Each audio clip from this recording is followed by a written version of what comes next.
your agenda. The only one missing from your agenda is what Greg sent he sent Article 8, which was the revised citizen petition article. Okay. We weren't going to decide on, we hadn't decided on that.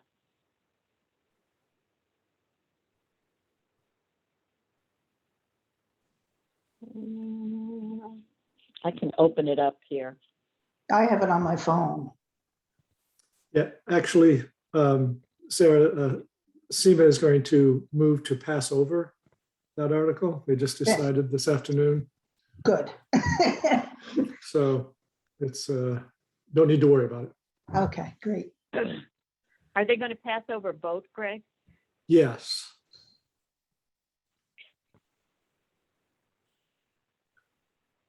So that's shortening up the meeting quite a bit, actually. And making annual town meeting very long.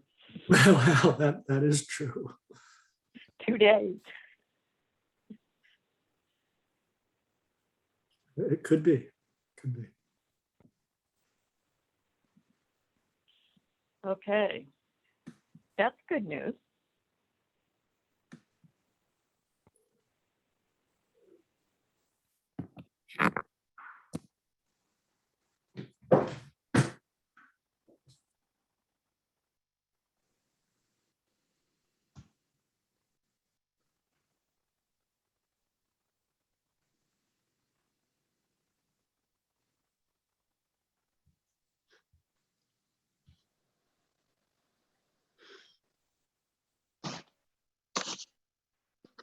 Sarah? Hi, Peter. How you doing? Fine, thank you. Evening, Greg. Hi, Peter.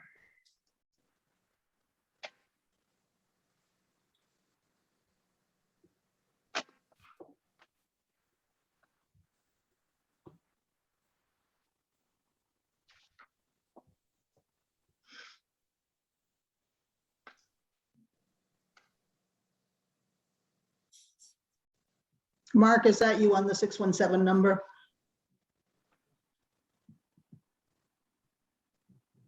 Yes, yes. Thank you.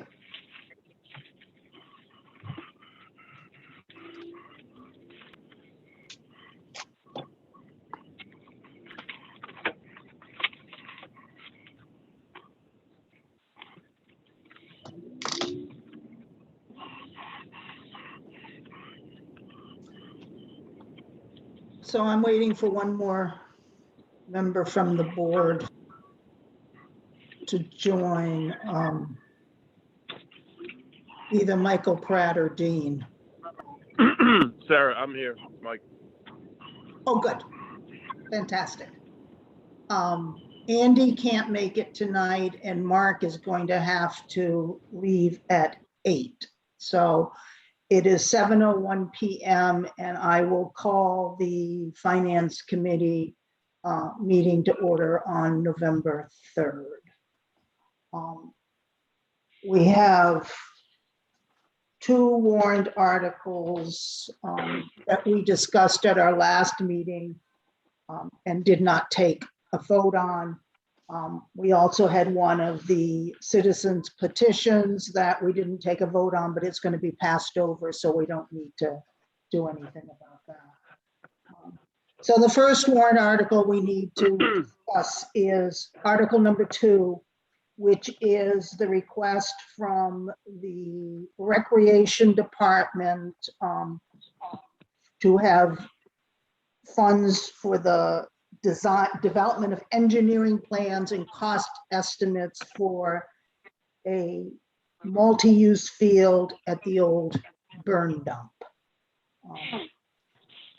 And it's my understanding that a submission was made to CPC for some of these funds. I see the dean's now joined us too. And it's not clear to me exactly how much was approved. The request was for $42,550 according to the application. Yeah, they approved 46-1, which Do we is know half. why the difference? Yeah, so the the revised estimate from the engineers is 92, 92.2. So they agreed to fund half at 46.1. So Greg, what is the new number, please? New number is 92.2, 92,200. Thank you. But half of that is from CPC? Right, so CPC approved 46,100. So we, so we would potentially be approving the other half, 46,100, right? Right, Yes, correct. that's what's being asked to take it out of reserve, out of the free cash. I I'll mean, start, in my opinion, yeah, go ahead, Michael. no, I mean, it just seems kind of, I don't know, small dollars from my perspective, and seems like it could be a good thing. So, you know. Yeah, I guess I have concerns, and my concerns are one of process, that I think this should be discussed during an annual budget review. This field has never appeared on the 5-year capital plan.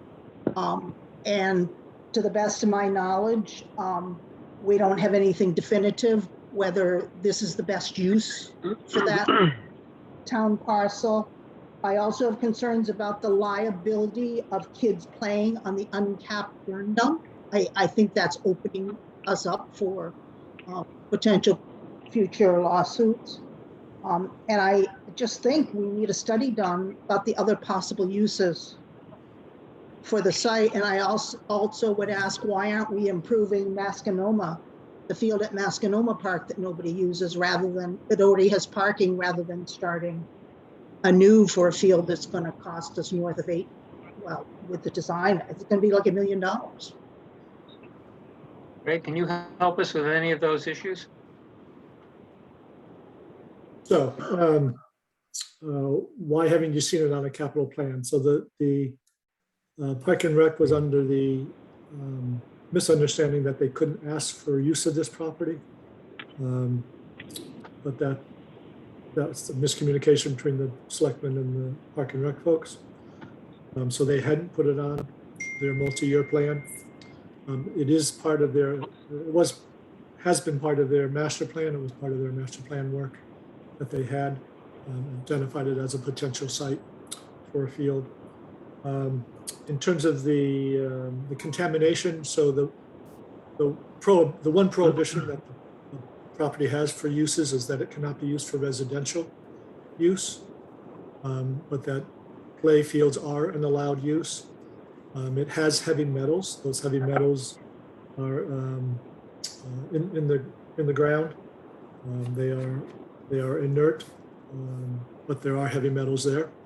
So the danger would be from ingesting soils that are below the cap soil. So there's not an official lining, but there is, I forget the amount of depth. I think it's a minimum of 12 inches down is where the heavy metal soils lie. In the construction of the field, they would be building it up. They'd be bringing in additional fill so that those soils with the heavy metals would be further down.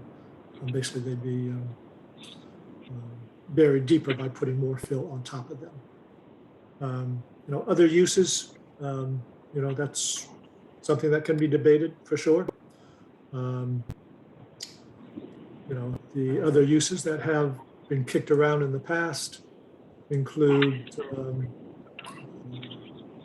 potential public safety complex.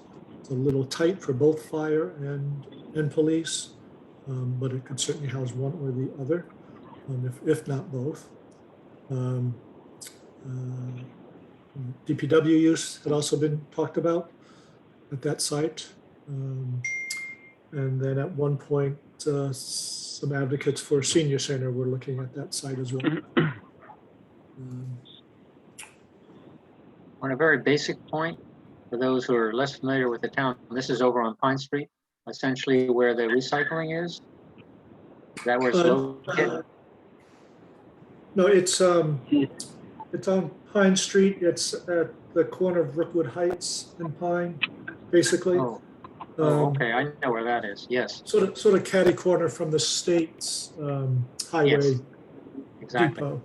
thank you, yes. Across from the standpipe lot.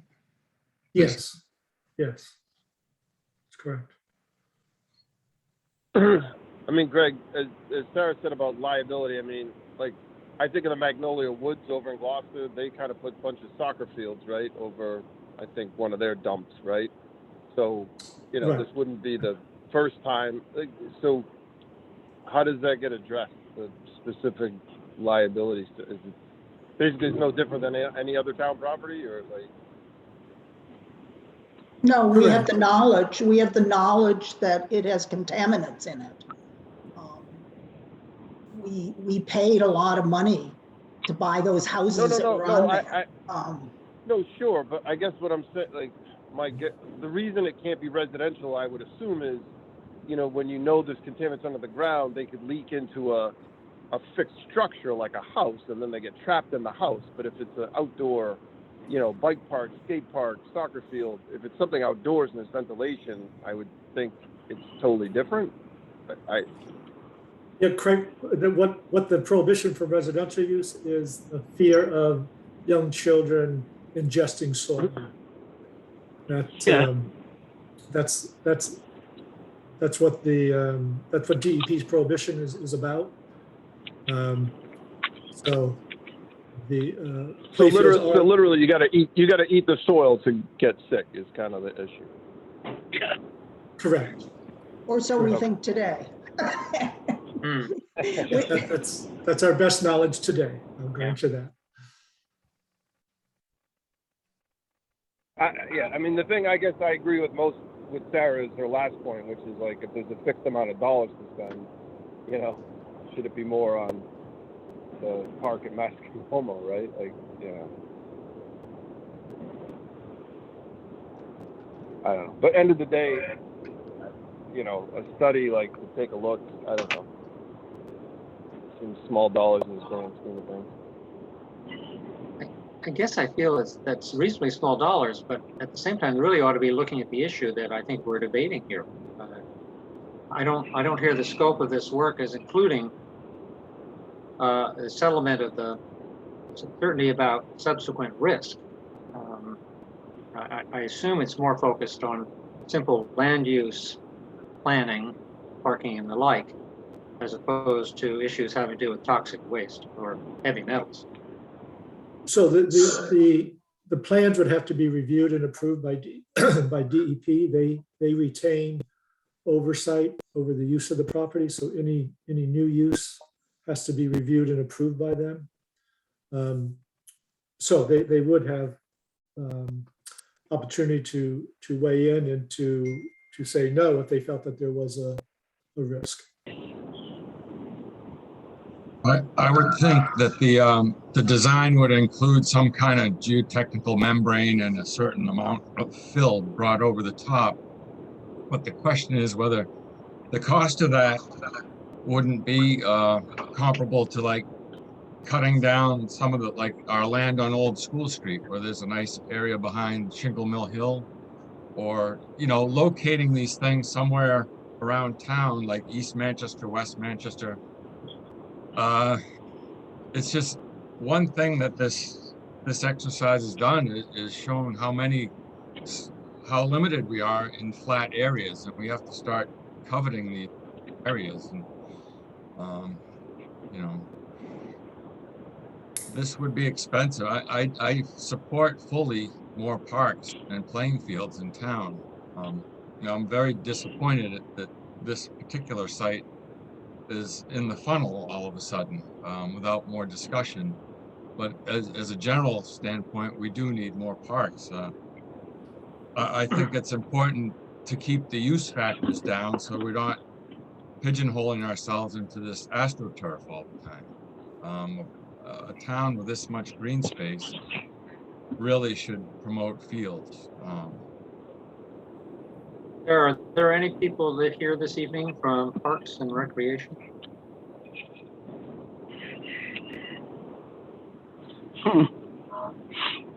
Maybe we could hear something from them about some of these issues, other areas they've considered. Because I think Dean's thoughts are very relevant, I think. So they have done a pretty exhaustive look at available town lands. And as Dean indicated, there are very few flat spaces that can accommodate fields. You know, the two most promising were this site and the current DPW site.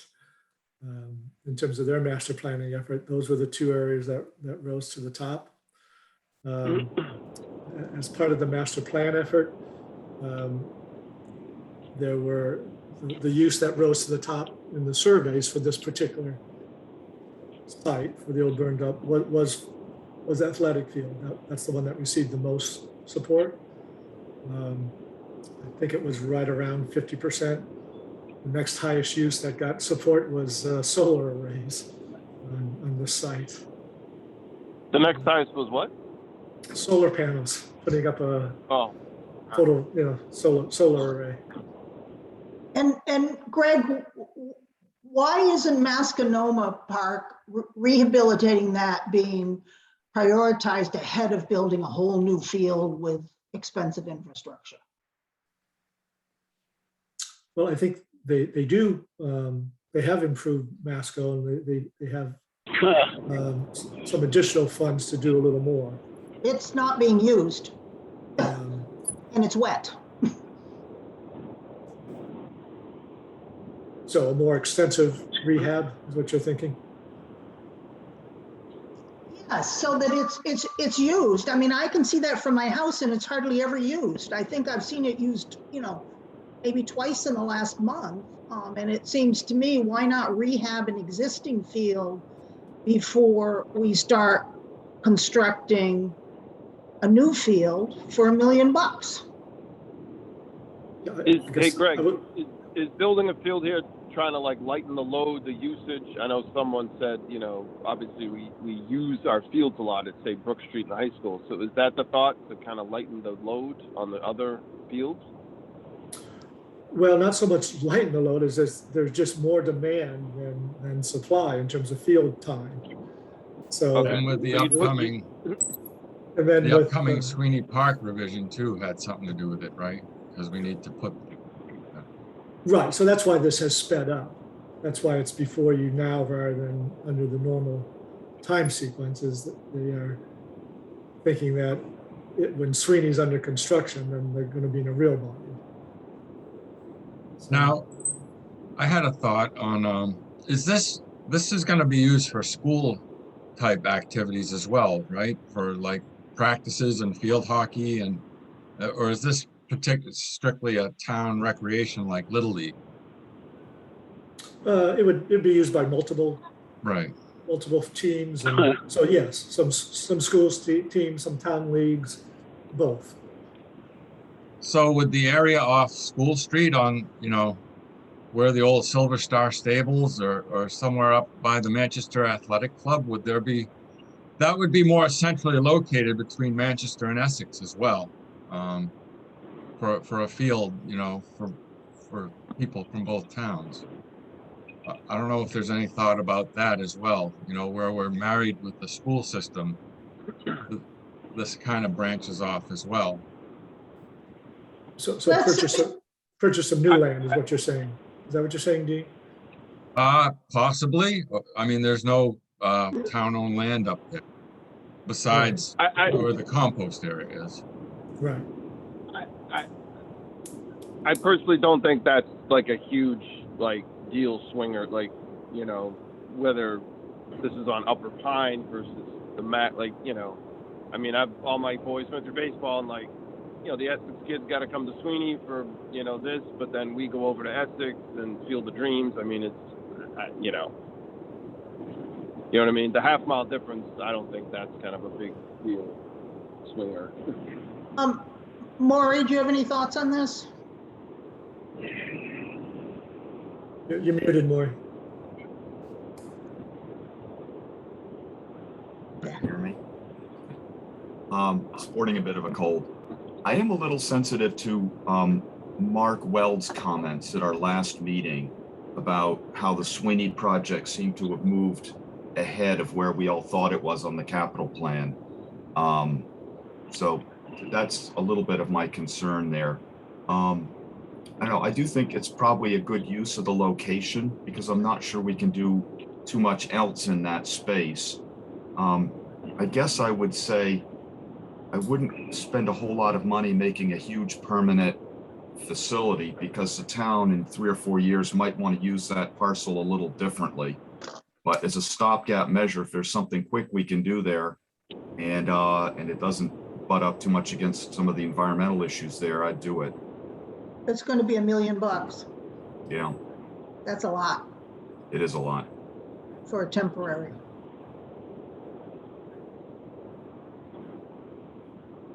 Yes, Parks and Rec is not seeing it as a temporary. They see this as part of their long-term solution to more field space. Yeah.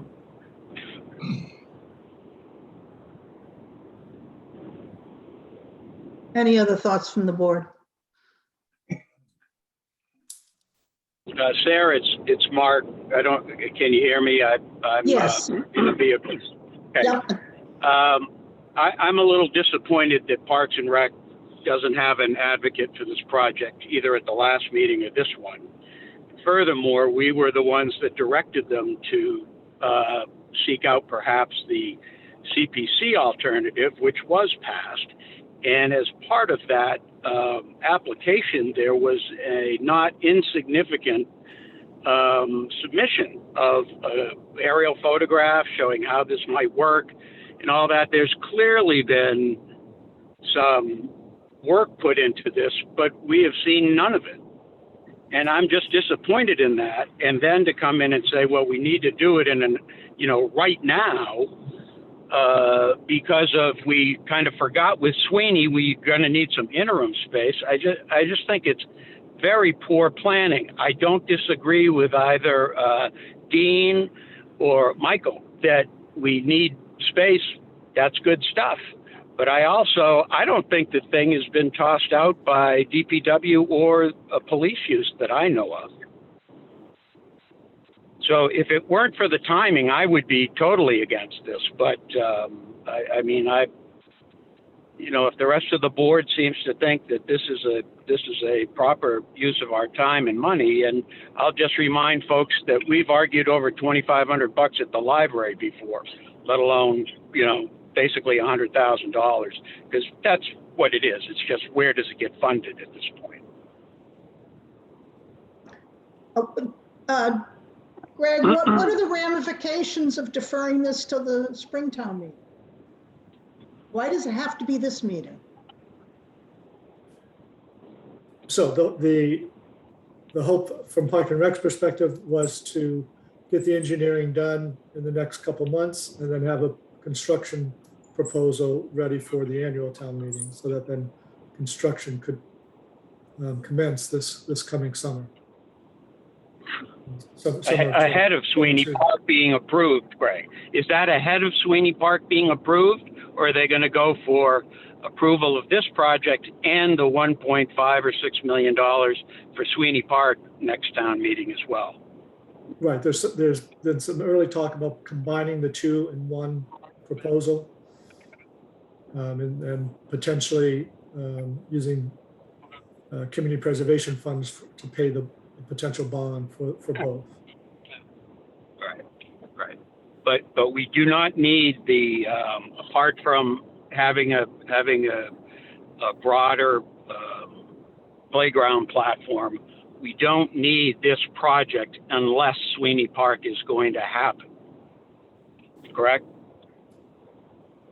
Well, again, Park and Rec would argue that there's long term there is a need for more field space, so that this I don't disagree. Right. Yeah. But Greg, I think in fairness to the Finance Committee, that somebody should be presenting this project, somebody from Parks and Rec should be presenting this project to us, explaining their master plan for their fields, and not just coming before a November town meeting where we get this information, a few weeks in advance of our meeting. And it's not being fully vetted like we normally fully vet budget items. That's my concern. Right, well, yeah, I didn't specifically ask them to attend. I think if we had asked that, they would have been here tonight, but I understand the point in terms of coming late in the process. I do believe that they were here at the last meeting in October. It's just we weren't, again, No, they there weren't. wasn't, No. Muffin. Well, Oh, that Muffin was was more. there, Yeah, Muffin's a member of the Park and Rec, yes. but she But, wasn't. but we did not get even what CPC got in terms of submission. And by the way, the Right. CPC submission had indicated that we had already approved this, which was not the case. And with Sarah's permission, I let the CPC know that. Yeah, I had corrected that as well, Mark. Yeah.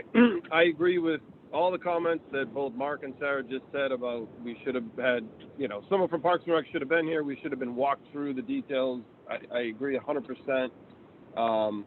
I unfortunately also agree with Mark's comment. We've argued about smaller dollar things, although I don't think we necessarily should have, but that is a factual point. But at the end of the day, I mean, this is just to vote about the $46,000 for the study, right? I get that it might cost or would cost $1 million, but that's not what we're like voting on today, right? Or potentially voting on. This is about the study, right? Well, we're really voting, Mike, for $92,000 because it's just a question of where does the money come from, right? If it doesn't get approved, it's out. Okay, all right. 100% agreed. It's 92 grand. You're right. It's a left pocket, right pocket. Whether or not it's CPC or town, I agree. Fair enough. Right. But, okay. But I still say, I don't know. And I get that there's two schools of thought. You could say 92 grand is a lot of money for a study that might end up in a drawer somewhere. I get that, but I personally, I would be in favor of the study. I think, debating whether it's worth $1 million for some new soccer fields, that's to me a different conversation, Greg, is there any reason that Parks and Rec or anybody else on their behalf hasn't made inquiry to DEP already, just on an informal basis? So yeah, that informal inquiry has taken place, and they repeated what is in the I forget what they call it. There's a file. There's a deed restriction on the property, basically, and athletic fields are an allowed use. So they did confirm that.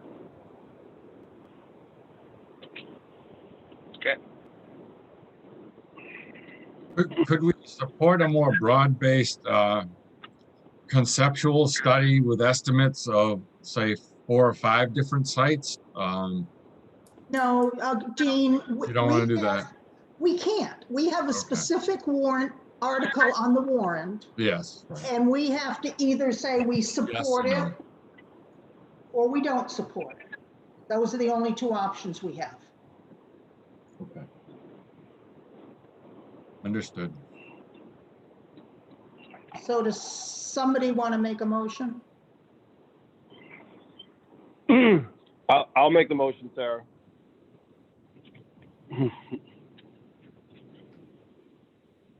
To support Article 2? To whatever, support Article 2 and spend the $46,100 combined with the $46,100 from CPC funds to do the study for the Park and Rec project on Upper Pine. For a total of 92.2. Yes. Do I have a second?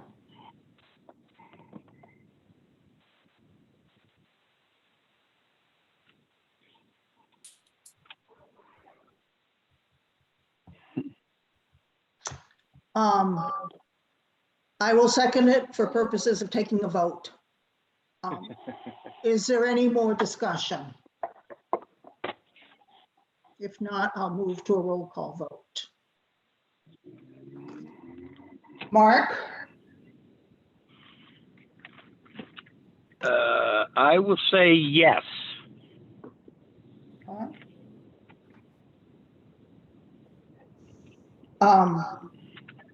Michael, Yes. Peter, No, no. Dean, No, no, and Sarah votes, Maury, I'll vote yes.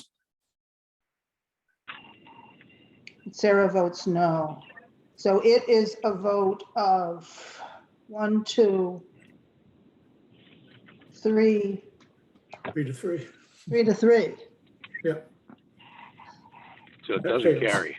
doesn't carry. No. Doesn't carry, so we do not support it at this time. Can I just ask a question of you, Greg? I didn't check the quarterlies, but how much funding is available right now from CPC? And is this something that CPC would potentially fund entirely? They do have those funds. I'm going to say they have in the 400,000 range. I believe, That's correct. Less the 46 or whatever that was voted at the last meeting. So 350. Yeah.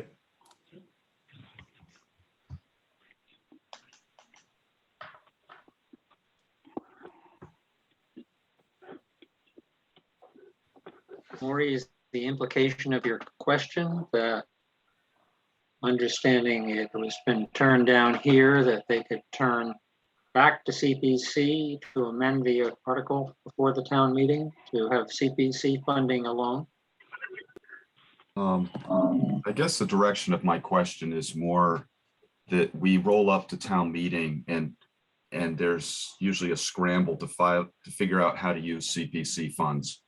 And sometimes they end up on things like signage and other things that at the end of the day, personally, I think they could be used toward more meaningful, longer lasting problems the town's facing. And this seems to be one of them, and it seems to be a good application for the funds. That's my direction on it. Got it. I mean, Thank you. I think that is a decision that has to be made on town meeting floor.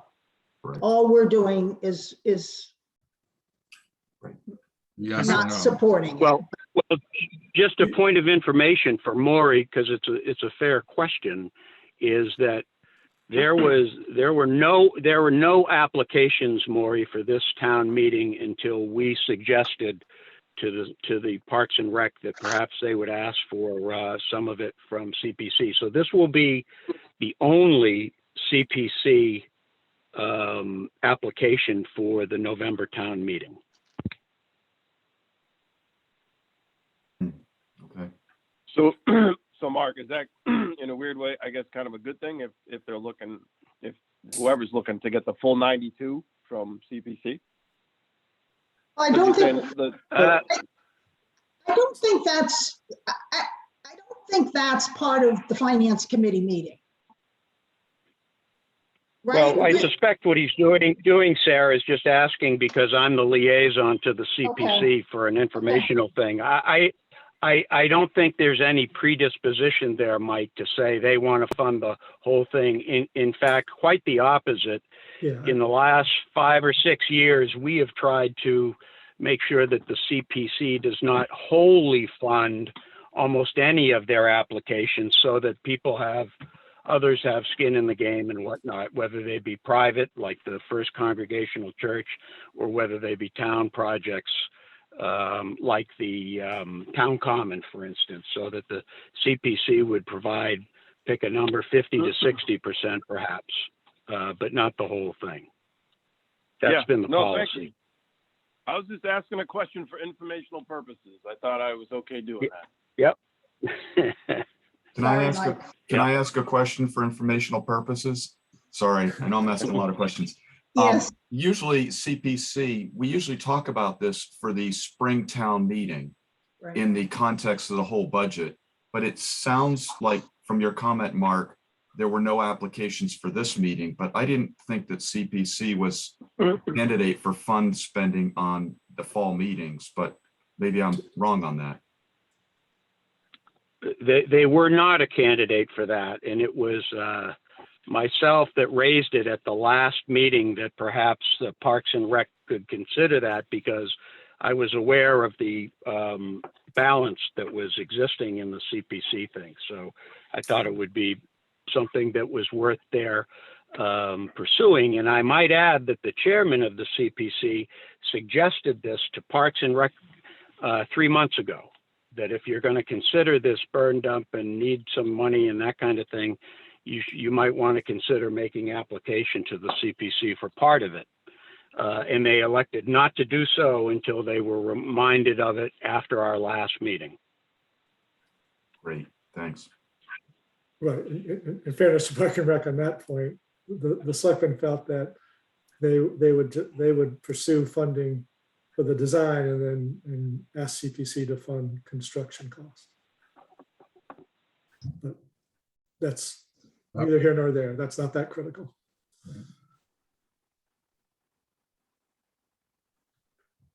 Are we ready to move on to our next agenda item? Yes. Okay, which is warrant article number 8, which is a non-binding referendum being requested by the Manchester Affordable Housing Trust and Manchester Housing Authority regarding a project proposal they've had a consultant create, which includes the DPW site, and they're asking for support for the project and also support for the eventual use of the DPW site for housing in order to make the project financially feasible.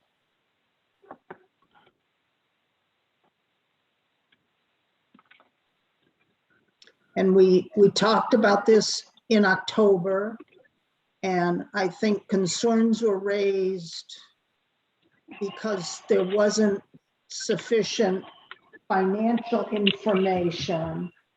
I know that Mark looked at it, and part of his concern was that he didn't have the final report that was just issued. And Mark, Just issued today. Yeah, do you want to just speak to what your feeling was Sure. about the degree of flexibility, et cetera? Right. So I looked at, Sarah was kind enough to find the report that was a draft report dated January 21, so some time ago. So I looked through that, and like the 40B, there are so many variables in this particular thing about build a number of things here, build a number of things there, and variables such as what kind of design, townhouse design on Pleasant Street or something different than that. So there are some plug numbers there, but I don't think that, number one, I wasn't sure if they were going to be the final numbers, and we asked for the final report if it was ready, and lo and behold, today it was delivered, or yesterday, I've forgotten, Sarah. So my view is that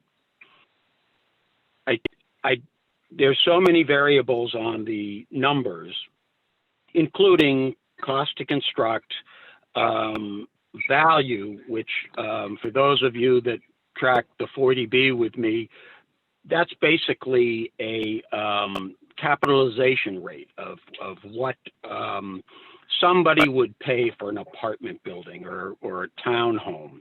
And the number that they used in this for, say, Pleasant Street, if they built, and they did say, we discussed this ad nauseum last time, but if you look at this report, you'll see a layout of about 30 units there in townhomes. And they used a capitalization rate of 7.5%, which I would be more than happy myself to buy the whole thing at 7.5%. I think the capitalization rate for regular commercial properties, as when we discuss 40B, and this wouldn't be in that range, but was closer to 4 or 4.5%. And so maybe this is at 5 or 6. I just frankly haven't had a chance to vet those numbers, and knowing it was a draft, I frankly didn't want to take the time because I didn't know where we were going to end up. So my conclusion after all this is I'm happy to dive into this thing a little deeper on behalf of the Finance Committee now that it's final. And frankly, if the what is being asked of the Finance Committee is to endorse a non-binding position that enables the affordable housing entities to further define a possible or specific master plan for expansion of the affordable housing, including what the financial impacts would be, then I think it's worthy of our support. On the other hand, if they are saying we want this place for free and that's a binding part of it, then I would not be in favor of it right now. But I don't think that's what it is. And I do think that if at town meeting we get into how much is this all going to cost, I think we go down the rabbit hole. So I think that if it's to enable a study that is more definitive and brings in third parties that are actually going to provide numbers and proposals that we can review, I think that's probably an okay exercise. Or do we, But since there's no specific financial request, we could also take no position on the article if we wanted. I agree with that. yeah, I agree with that. There is no finance. I would say the same thing from a different perspective. Like, so the tail end of what you said, Mark, is like, basically we don't have a lot of the numbers, facts, and figures in our hand, right? If that's fair. And so without that, like, how do we, how do we even opine, right? Like, you know what I mean? Like it's either to me a no or it's a defer. Like, we don't take an opinion because we don't have the numbers, right? Like, I don't know. That to me seems like the best course. Like, if there's not any kind of hard numbers, then, you know, I don't know. Well, it's even more than that, Mike. If you put your finger on it, there's no specific proposal. They're relying on the open market to provide them with a idea of what kind of proposals might be viable, which is probably a good idea. But right now, there is no specific proposal. Yeah. So, okay. So even more the case, right? Like, I feel like Right. if you compare it with the 40B, we had a lot of numbers. We dove into the numbers, right? Like, all of us, I know I did. I know you did. We dove hard into the numbers and projections on, you know, students and cost per student and fire. And like, I mean, we were deep in numbers. Whereas here, like, I feel like, you know, it's, it's completely opposite. No? Yes. And I dare say we do not want to get into those discussions at a town meeting because there is no specific proposal. You know, there is no, is it going to be 30 units on Pleasant Street? Maybe it's going to be no units there, and we've figured out another way to do it. It's that broadly undefined right now. Why is this even before us at town meeting? What do they seek to accomplish? It was my understanding that, I mean, they put the project out to an RFP in like 2018, had no responses. And they felt that if they had some town land available to build market rate units to make the project financially feasible, they might get somebody to respond to an RFP. But they can't commit to having the land available because there has to be specific numbers and it can't be transferred without a vote at town meeting. And that's not what's before this town meeting. Mm-hmm. Is this still in a two-part thing where it's A and B? One is to have a endorsement for the development and the other is to subsidize the land, or did that get revised? No, it's a two-part thing. Yeah, okay. It's one article. Right. So do I have a motion that we take no position since there's no financial request in this article? I so moved. So moved. Mark White. Yep. Second from Mark. Okay. Any further discussion? I will take a roll call vote. Maury, Approve, yes. Mike Pratt, Yes. Mark Weld, Yes. Peter Twining, Yes. Dean, Yes. and Sarah says yes.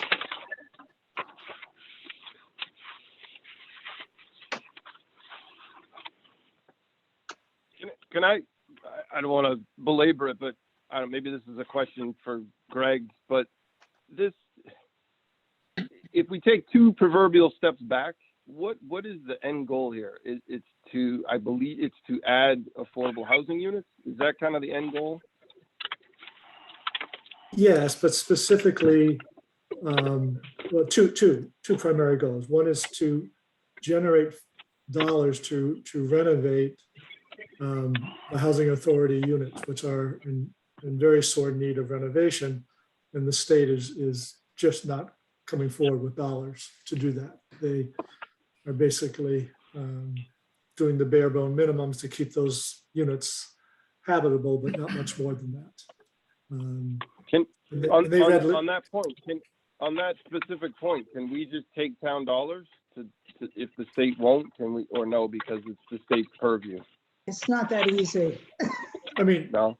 you can do it. Towns have done that. Mhm. You know, we get into a debate of bailing out the state, and then they. But yes, to answer your question, it is possible to do it. It gets a little complicated, but it is possible. Well, And it's just funny let me you say the say word that that takes away the part of increasing your affordable housing stock too. That's Gretchen Wood speaking, just in Yeah, I'm case. sorry, Gretchen Wood from the Housing Trust and Housing Authority. Right. So the second part was to expand, Right. and looking for private monies to help do that. And so the logic and the concept is that allow a developer to have some market rate housing to help subsidize the renovation and the addition of additional affordable housing.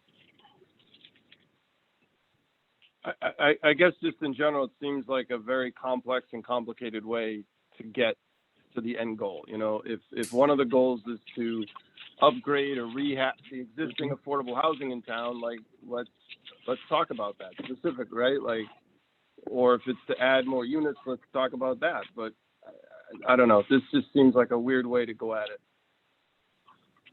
Well, you have to kind of look at the whole consultant's study to kind of figure out what they're trying to accomplish. And there's things like there's apartments for seniors on the second floor that with no elevator. So there were a lot of deficiencies that they were attempting to address by coming up with a concept. Well, and I think what they're trying to do too, if I may, is just the current developments on their own, even if you said, hey, we'll let you expand them and maybe expand them with market rate units so you could in turn subsidize the renovation of the existing units. Those projects will not pencil out. You can't add enough units. So what they're trying to do is to say, what else can we throw into the pot here so that somebody, a development company that specializes in affordable housing, might be enticed to do a project with us. So I think what they're saying is they're saying they want to go to these people with an RFP and say, take a look at this site on Pleasant Street. The town may well be willing to include that. And that might be all market rate housing.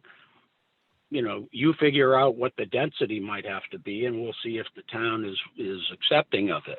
But I think they're looking for optionality that they can gain some interest from the development community in the affordable housing space, which they can't just on the face of the existing projects, either renovating or expanding them. Sarah, I think that the key word here is non-binding. Right. And it puts us Yeah. into some pretty uncomfortable territory because, as I've said many times before, we all have different opinions about different things going on in town, but our role on this committee is that we basically look through the financial lens of what are the implications to the town. And the DPW site is a huge asset.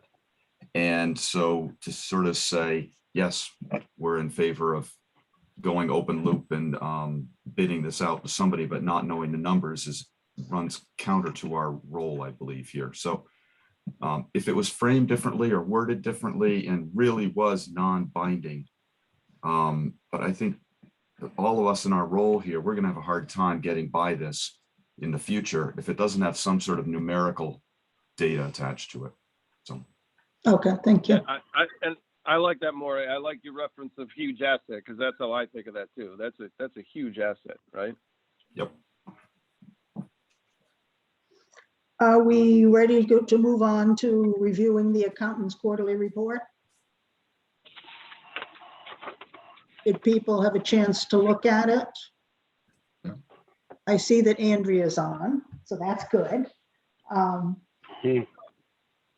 I circled a number of things, couple of things I had questions on. I don't know if anybody else has done that and would like to start with their questions or whether I should start with mine.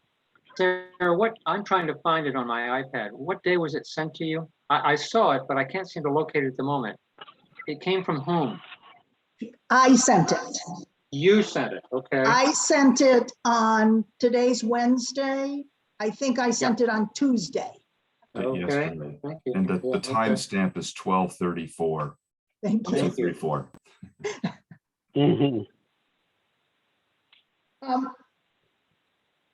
So I guess I'll start with just kind of the things that I circled to have asked questions on. And the first one was on the first page and it was going over revenues. And I noticed that the revenues for the investment income was at 120,000. However, last year it was at 12,000 and we only brought in 12,000. I didn't know if that was a typo or if there's some reason why we increased that number.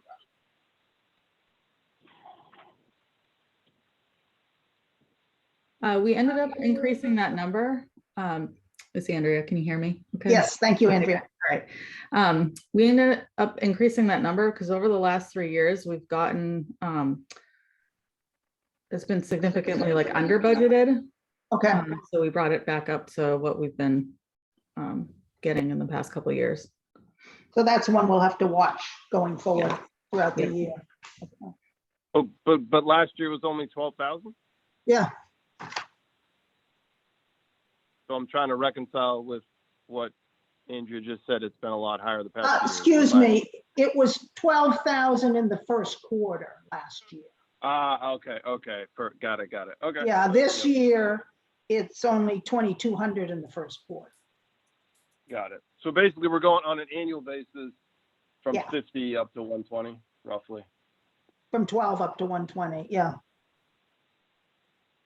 Well, I'm multiplying 12 times 4. No, but the annual budget for revenue last year was 12. Sure, it's 120. I Yeah, was gonna say, I can send out what we've gotten annually over the last couple of years. So Great. it makes more sense. okay. The next thing I circled was under the general government, the info technology expenses are showing that we've spent 44% of the budget. Is that a timing thing? It is. Most of our IT subscriptions and everything like that and licenses are all front loaded in the fiscal year. Okay.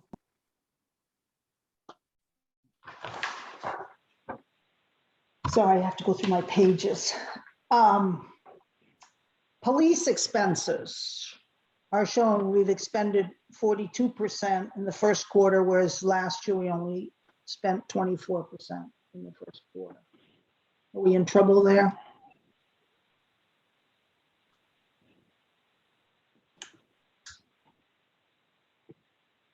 So I know that they're incurring quite a bit of overtime due to some staffing issues.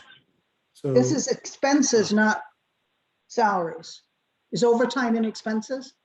oh, no, I'm sorry. No, it's not. That's in salary. That's in salaries. Okay,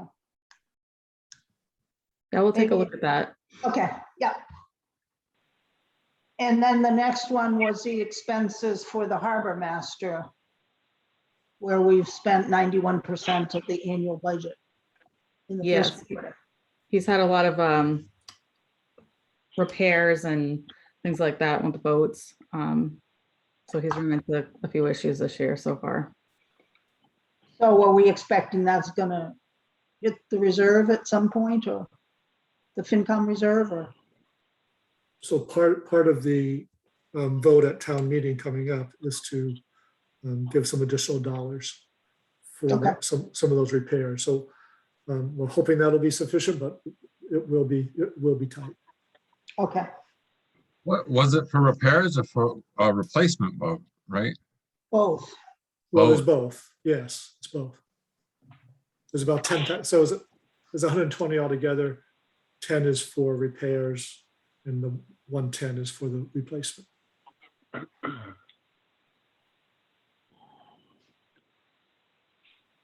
And then the other one that was high on expenses was Parks and Rec, where they've used up almost 44% of the annual budget. And that's not Singing Beach or lifeguards, that's just Parks and Rec expenses.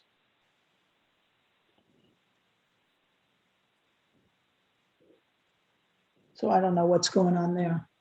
That has to do with timing of one of their subscriptions. Last year, because of COVID and everything, the company actually extended our subscription another 6 months. So we didn't have to pay that fiscal year. Okay, So now it's back to normal. So typically they are front loaded a bit because obviously summertime is their busiest time for this summer programming, et cetera. okay, yeah, that's what I was trying to figure out is. Then the only other thing that I circled was on the water usage. The revenue was down quite a bit this year from last year, and I'm wondering if we're expecting to take a hit on that revenue because we had so much rain and people weren't using their irrigation systems as much. Yeah, that could very well be the case. And what happens if we don't have sufficient water revenue? Because that's going through an enterprise fund, right? Right, so it has its own reserve. Okay, So it has a pretty healthy reserve at this point. so it's not something for us to be particularly concerned about. Yeah, we'll continue to keep an eye on it. Okay. For a 1 year abnormality, I'm not losing sleep, but Yep. if it were to continue, that would be a different issue. And I don't think the bills have gone out yet for the bulk of the summer. Have they? Or have they? Greg, is that reserve for enterprise funds embedded in the funds, or is it tied to the overall town reserves? No, it's separate from the town reserve. Huh, interesting. And does that just typically sit there and sort of accumulate, or does it get pulled on occasionally? And what's the kind of rough balance on it? Do you know? Yeah, we've tapped it on occasion. Andrea might know offhand what the balance is, but it's a few $100,000 balance. Okay. So both water and sewer, I think the water balance is a little healthier than sewer. So if the Board of Selectmen are making recommendations on water and sewer rates, do they sort of look at that reserve and keep it at a target and maybe raise or lower the rates a little bit? Or how is that? How does that happen? Yeah, we've actually targeted some of that reserve more for capital rather than subsidizing rates, just because again, it's one-time money, so we don't, my own feeling is it's better to use it for one-time expenses rather than artificially keeping rates low. Unless, of course, it was growing, leaps and bounds year after year. That would indicate rates were too high then. Yeah, I agree with you completely on that. I was thinking more from like a trimming mode rather than a use the whole thing mode. Yeah. Right. So, Right. Yep. And if you're at all curious, though, the sewer balance is 425,000 and the water balance is 581,000. That's what they have available. What was the sewer? Sewer was 425,000. Okay. Andrea, that's sewer reserve, is that what you're saying?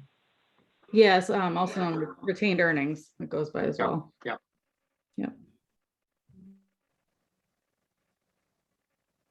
that's pretty healthy. Is that That pretty sounds healthy, really or is Very healthy, to that? be good. honest. Yeah. I mean, that's okay. almost $1 So million worth of, that's almost $1 million worth of reserves into enterprise funds. That we weren't even counting. Yeah, Well, we need, like Maury, to your point, we need to remember that when we're talking about how much we spend on CapEx, because, right, to Greg's point, if that's basically what we're looking at, it's kind of a source for CapEx for those specific areas. Well, right, we got another couple of piggy banks there, right? Mhm. Right. Yep. I guess just as a piece of homework, as the budget gets put together for the coming year, it might be good if maybe Greg, you and Andrea and others thought about what's the reserve level you would like to target that's reasonable for water and sewer. And then you look at the differential on that and maybe think about how it could be utilized for capital. But $1 million sitting in reserves for those two enterprise funds is a lot. It seems like there ought to be a plan going forward as to what level to maintain and how to manage that. That's just my opinion. So. No, I agree 100% with that. I agree with it also.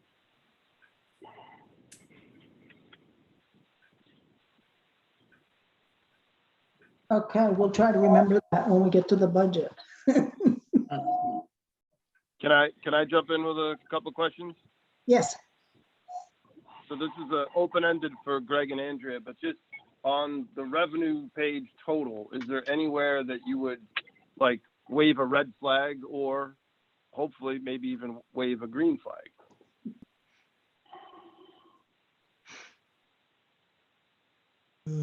Or neither? It's neutral. Yeah, a little hard to say after just one quarter. Okay. With timing, obviously the big ones are the tax receipts, which are pretty predictable. So I'm not aware of any major red flags that I would raise right now. Okay. Is the increase in the motor vehicle excise tax, that's a lot higher. Is that a reflection of people paying later? I thought those were billed like in March or April.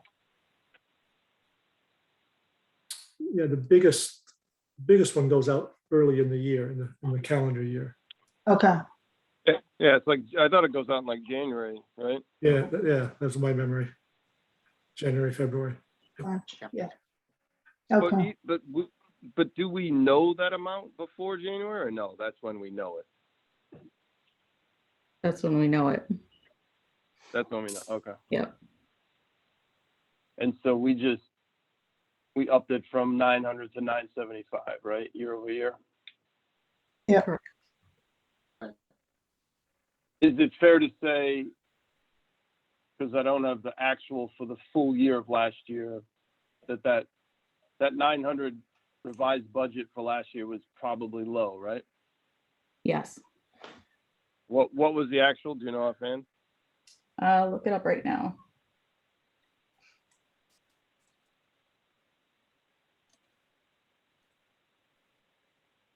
I mean, this is one of those areas in general that we've tried to use a sharper pencil, right?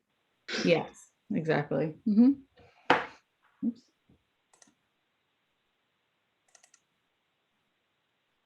It's probably around 1.1. Yeah, that sounds familiar to me.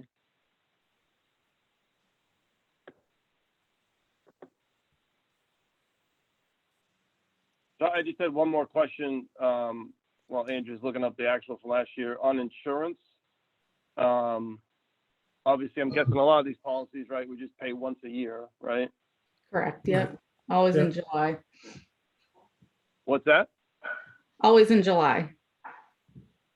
And if we So, usually like- pay it in July because we usually get like a 3% discount or, if we pay it by the end of July. Right. For the So full if I year. look at workers' comp, property liability, right? Those are done Yes. and done, right? I mean, those are billed, paid. So, we're under by whatever that is. Let's call it 25 grand. So that's Mhm. 25 grand to the good, and that's kind of in the bank, right? Yes, yep. Yeah. Health is obviously different, right? We do not, I assume we do not pay that once per year, right? That's Or do monthly. we? Yeah, that's Yeah. that's monthly. Yeah. Right. But is it okay for me to look at that, 17% as opposed to a 25% and think that that's a bit of a green light, or no? Am I getting ahead of it? It's probably a green light unless there's, people changing and, their spouse loses their health, so they come on to town health. Something like that Yeah. could cause a change in the trajectory. Which, to your point, we're only 3 months into a 12-month, whatever, tenure, but whatever, that looks pretty good, right? Yes. Yeah. Like if I took 220 grand times 4, what is that? That's 880, right? Which is 400 grand below the revised budget, right? Right? Am I doing my math right? Yep, that's how I did it. Wow. Okay. And even if I use, oh yeah, I don't have the full year actual. I got the 248. Anyways, that looks, I'll be cautiously optimistic, but it looks like a green light, I guess. And to your question, for FY '21, we received $965,000 for motor vehicle excise. And we do expect that to go up this fiscal year. Cool. Awesome. Thank you. One question probably for you, Greg, is are there any things that are going on in the budget now that were originally salary items, but because people have left or whatever, they've transferred over into the expense column? And because those usually come to us as reserve or as changes later in the year, because the salary numbers are down and the expense numbers because of, independent contractors and other things replace that. Is there any of that happening at the moment, or are we pretty on budget on that? So no, we haven't. So we have brought on, interim, but we're paying them through the salary line, not as a contract. Great.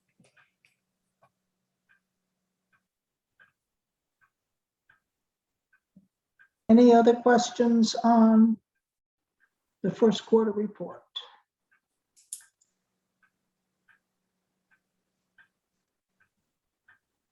Okay. Yeah, Sorry, I had one more. On the rubbish collection, recycling.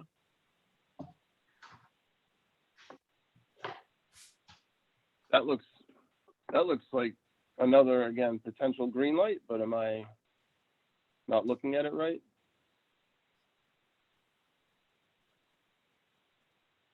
I'm looking at the actual of, I don't know, call it 68 grand in the quarter. yeah, So it represents 15.2%. that's relatively consistent with the prior year, that it was only 15.7% in the first quarter. But I can't imagine with rubbish and trash, there's a quarterly skew, right? Like, in other words, the amount of I'm wondering if that's a Trash. time. I'm wondering if it's a timing issue. If we if we've only gotten, if we haven't gotten the full quarter worth of bills yet, but I'm speculating. How do we pay? Do we pay them monthly or quarterly? Oops. It's monthly, but I'm not sure if we're current on the months. That's my question. When did we switch to JRM? 1st of July. So did we take that reduced contract into consideration when we set the budget? So for the first year, the contract was very comparable. Okay. The savings came in the later years. the later years. Okay. Okay. Well, end of the day, if you, Greg, or Andrea could just look at that and just, come up with the answer. Either A, it's just like some kind of timing thing, like you said, or B, maybe it's like good news, green light, right? So this is in the recycling cost? Is that when you're looking at? Rubbish collection / recycling expenses and then disposal expenses. It's pretty big number. The revised budget's $445,000. Yeah. So the recycling market is doing better. So that might be part of that explanation. But we'll have to dig a little deeper, Mike, and we'll get back to you. Okay, great. Thank you. I mean, again, it looks like good news, so. Right. Yeah, and I just took a quick look, and we paid July and August, but we've not paid September yet. Yeah, okay. Within this quarter. Yeah. So that explains it. Is there, just a question, is there a reason on the revenue side, we're anticipating about 320, but on the expenditure side, it's about 470, I think, 450. That's the differential that we basically cover each year. Is that right? Right. So the bag fees don't pay 100% of the costs. Right. Okay. And can I just jump back to we missed a month thing? So even if I add in another month, right, then it's like, I don't know, like 33,000 a month roughly, right? So if I added in 33, I get to 100. All right, so I guess I get to 400. Still, it would come in 50 grand below the 445. Well, we also have additional charges for leaf pickup and Christmas tree pickup as well. So that'll come in like November, December, January timeframe. Okay. And for the extra recycling over the holidays. Exactly. Yes. I thought green earth, black earth would take Christmas trees, no? This is We Chuck. have to, Can you hear me? we have to pay a little extra. Hi, Chuck. Hey, just a couple of things on the trash. So we do pay a flat rate now for recycling, rather than it was a variable rate based on like Greg was saying, the prior commodities markets on the recycling. So that's likely helping us in the short term a little bit. So that might be explaining some of it. Also, I think our flat rate was much flatter, I guess, for this year, even compared to like when we budgeted it. We were expecting like the initial pricing that we got back from Waste Management was looking for, 6 or 7% increases. So we budgeted a little bit higher, knowing that we were, at the whim of the market really. And so we might have lucked out a little bit. So I think that would explain it more than, the tonnage or anything else. And then I just wanted to talk about the enterprise funds a little bit. I don't want to hijack the meeting, but I think like Greg was saying, the capital that we're kind of hoping to build for larger projects on the sewer side and potentially even on the water side is the reason why that reserve is so big right now. We haven't been tapping into it as much on the capital side, but I wouldn't want to start thinking that we would reduce rates. And I'm open to keeping them flat and having those discussions, but I don't think we're filling up the coffer so big for no reason. I think that there's a reason why that reserve is there, and hopefully we don't have to touch it for any emergency reason. But there are pretty big capital expenses on the horizon that I think that should go to. No, Chuck, quick thing. Go ahead, Sarah. Chuck, as part of the budgeting process, do you think you can provide us with some more details on that when we get to it? Yeah, absolutely. Yeah. Yeah, okay, thanks. Yeah, so Chuck, on that point, and I don't want to speak for Maury, but I think the issue is not so much about looking at raiding the coffer to lower the rates. It's more that when we talk about CapEx, because we talk about that every year, and we spend the $3 million on, you know, pipes and sewers and all this stuff, like that, those funds should just be part of that conversation. You know, like maybe we do spend another 50 or 100 grand out of those funds to do some of the pipe work or whatever, you know, CapEx infrastructure we're talking about. That's all. Yeah, well, I mean, yeah, and I think we have had these conversations a little bit where we've said that, you know, we're like on the sewer treatment side, I know and even on the water treatment plant side, we've been holding basically a line item for capital expenditure of $250,000 to $300,000 annually, and I'm trying to build that up both in what's been appropriated and that we carry over, but also knowing that, you know, one of these years, especially on the wastewater side for the plant, you know, we might have a $3 million project come before you, in which case I would expect to really be taking a hard look at the, you know, the reserve fund and using that to supplement the $3 million project, not so much supplementing the $250,000 project from, you know, year to year. That's all. It's just, at my general point, it's just another source of funds, right? When we're talking about CapEx for pipes and sewers and, you know, that's my general point. Like normally I think of, we start with the 3 million from the annual revenue and where does that get allocated for CapEx projects? But then there's this $1 million over here. So it just should be kind of discussed holistically. Got it. Sure. Anything else on the accountant's quarterly report or related topics?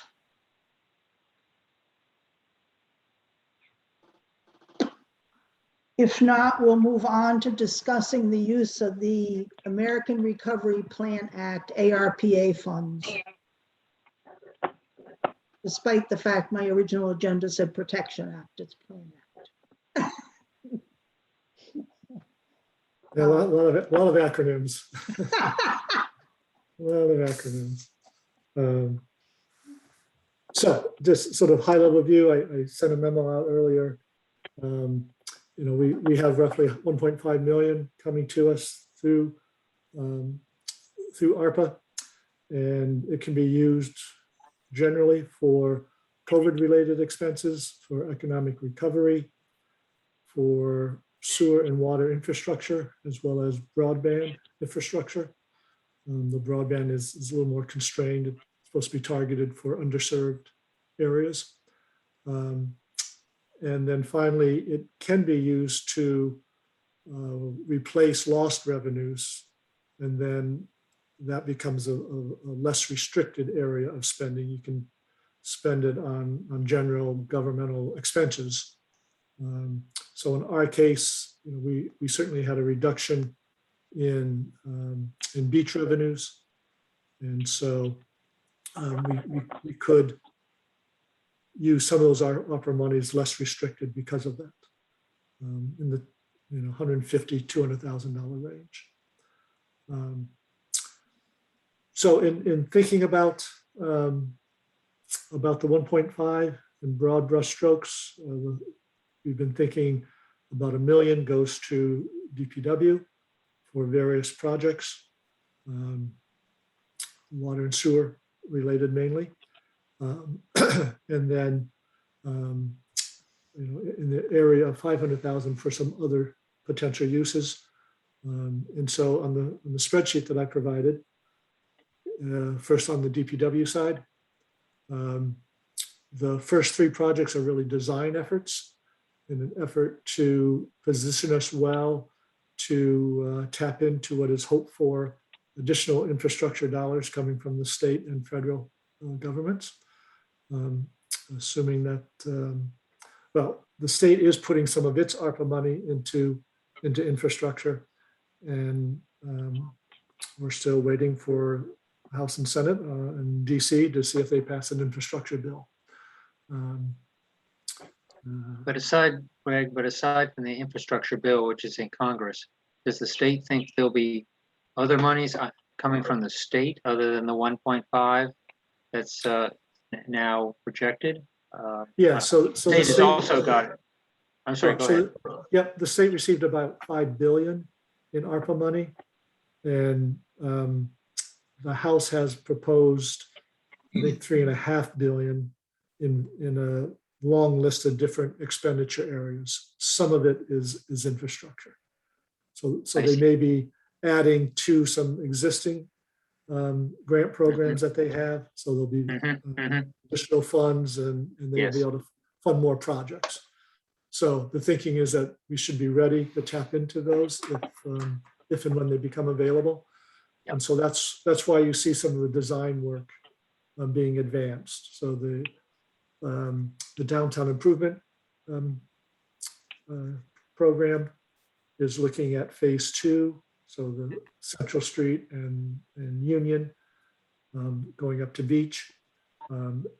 So phase 2 being sidewalks and lighting primarily, extending what was done on Beach Street and Summer and wrap it around Union and Central. So that's what that 50,000 is targeted towards. School Street water pipe engineering, that is a project that we are hoping advances. And again, this would advance it a little quicker to enable us, again, to be ready potentially to tap into construction money. And then the third engineering project you see is a cross-country feed. So as you may know, we have basically a dead-end line all along Summer Street. It doesn't have any loops as you go from Forest all the way out to past Raymond Street to the Gloucester Town line. And so it would be helpful when you have a break, if you have an alternative way to route the water. And so this would be one project going out Ancient County Way and then up and over into Plum Hill and then back out to Summer Street. So that provides one loop that would provide an additional feed if there was a break between Forest and Plum Hill.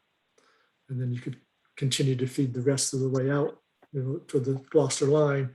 If indeed there was a break there, you could bypass it with this new line. So again, that's a design effort. Obviously, fairly high construction cost, but is something that again would position us well to go after some infrastructure monies. And if we are successful with the infrastructure money, those plans are still viable. We may not get to them quite as quickly, but they certainly will be something we can use long term. And then you see a fairly large number, $340,000 for Scada system replacement. Chuck can tell me what Scada stands for. I'm forgetting the acronym, but it's basically a computer-aided monitoring and control system that's operated via radio read that you can monitor and control the plant and some of the pump stations electronically and remotely. So the system that we have in place now is original to the plant, is past its useful life.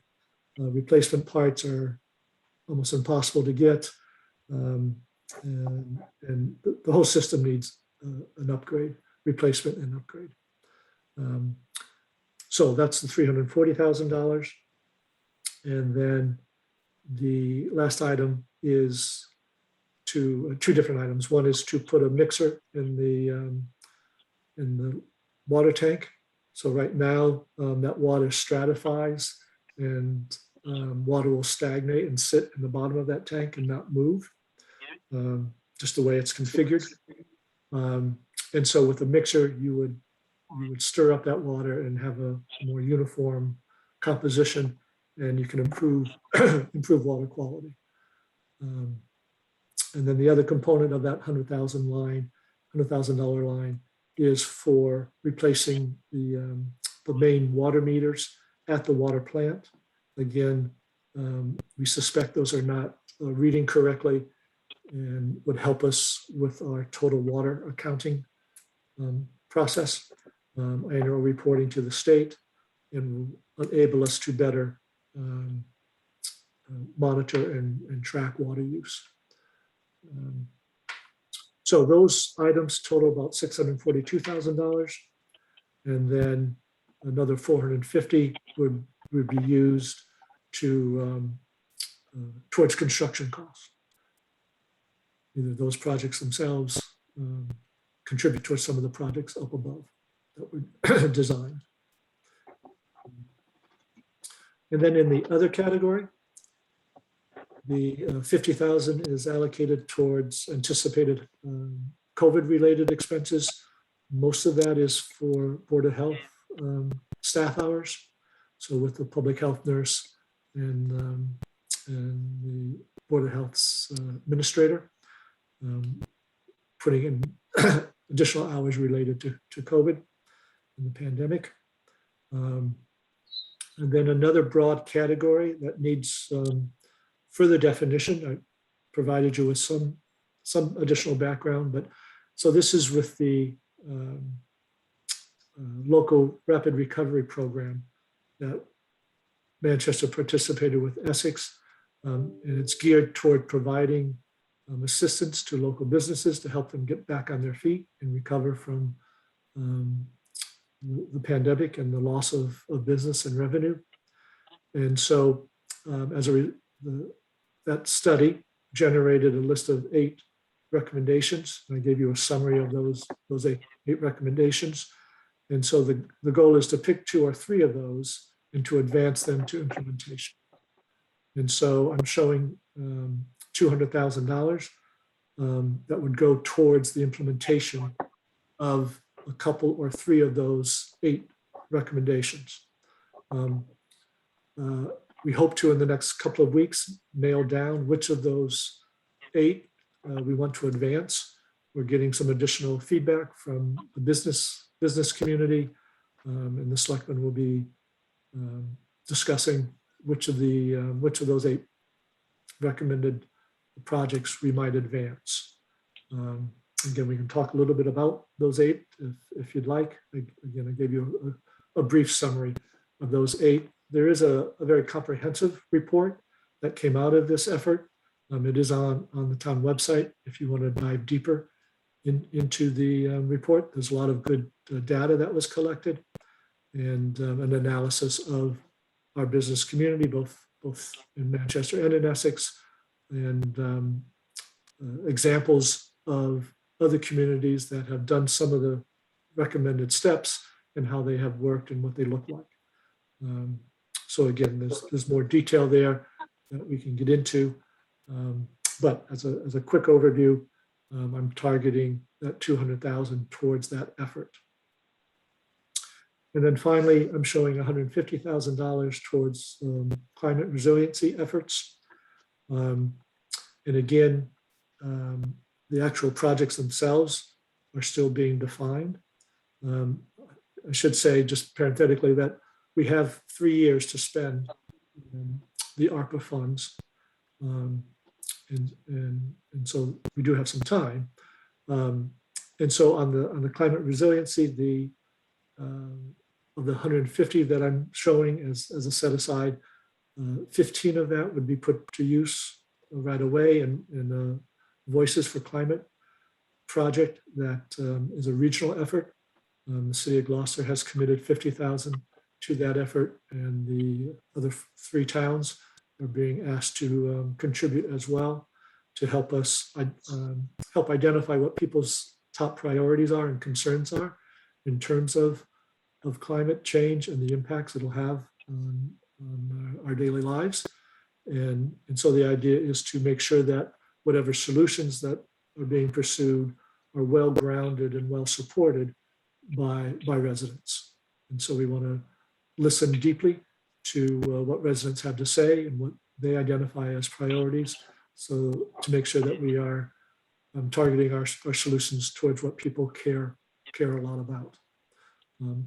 Obviously, that support, that ground, sort of groundswell or grassroots support is going to be needed in order to carry out full implementation of the projects. So we want to start from a base of grassroots support. So then the additional dollars would be used to advance some design efforts again on those top priority projects.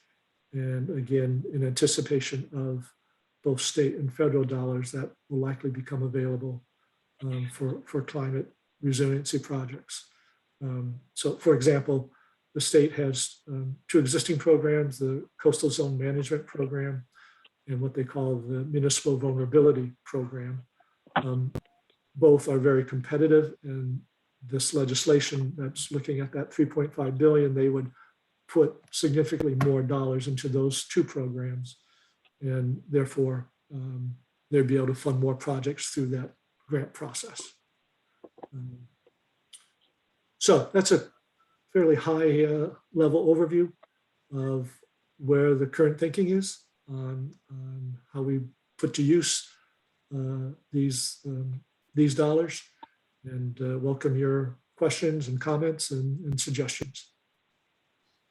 What's the next step on that discussion of making choices, Greg? So we would like to nail down at least, well, we'd like to nail down as many of these as people are comfortable with.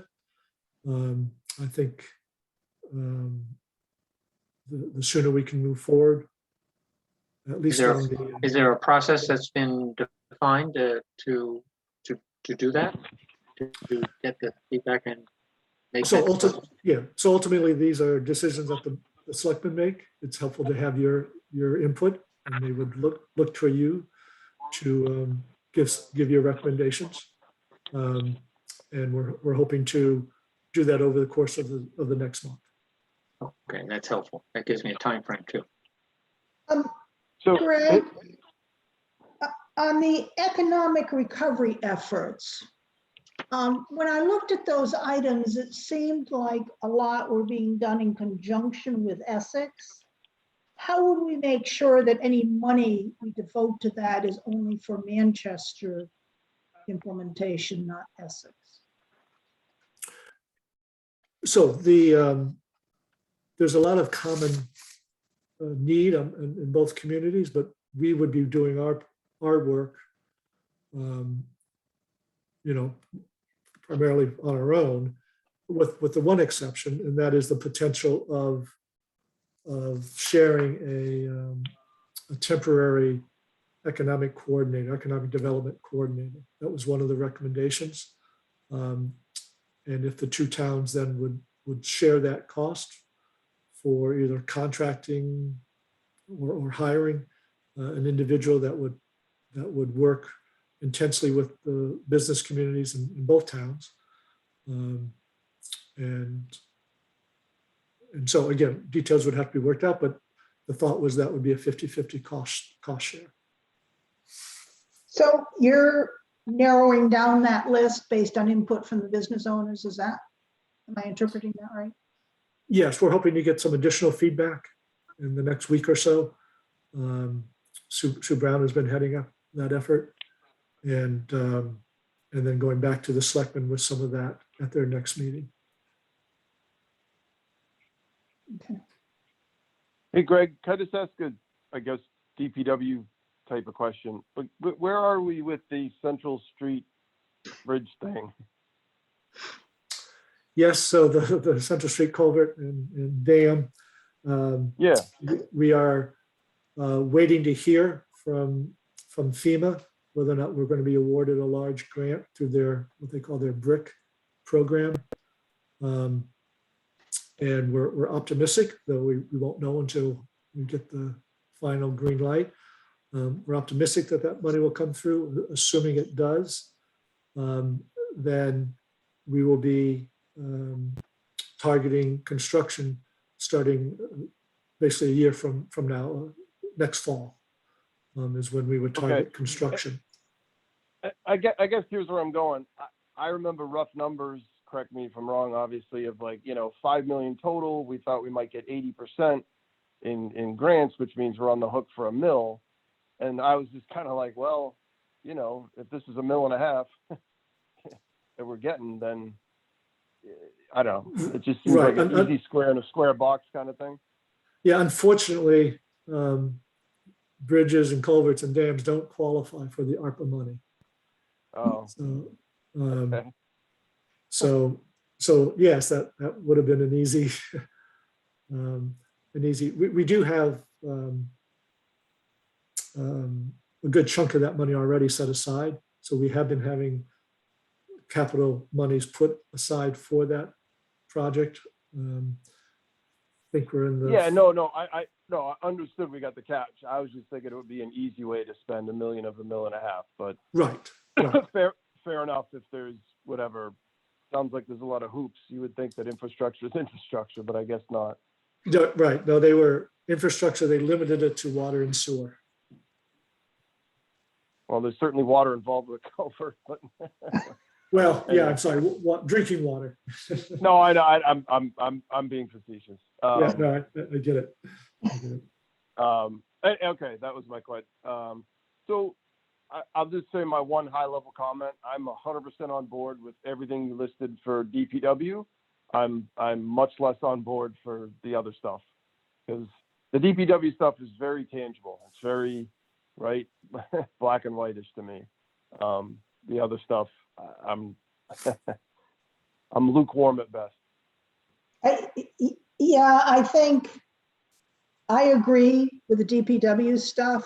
I also would like to see more going towards the climate resiliency projects and less to some of the other things. I get concerned about using the money for Board of Health expenses, extra hours, because then 3 years down the road, all of a sudden it's going to be an operating budget item, because somehow hours never go down. So that, I mean, I can easily see doing that for 2022 if they're going to continue to have more expenses. But once we get beyond that, it just seems to me like we're adding to the operating budget.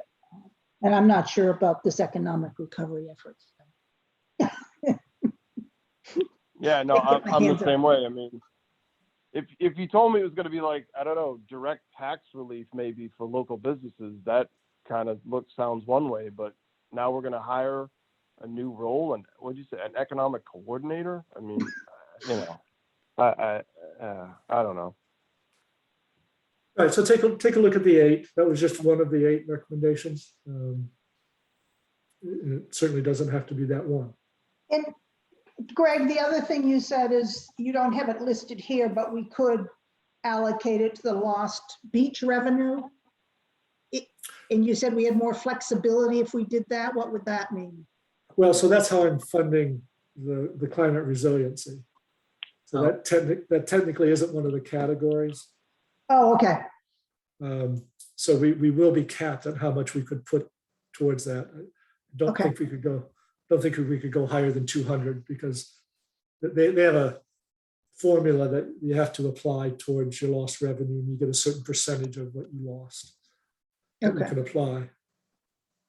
Because it looks like we were down on meals taxes too, even though that's not a very high number. Right. Yeah. Right.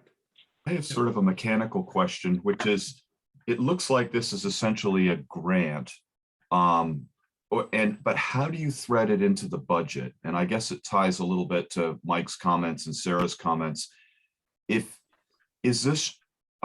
you apply for this, and is it defined? Or if you apply for it and it gets in the budget and then it gets rejected or denied as to, you can use 20% of the funds you've requested, but we have to fill in the 80.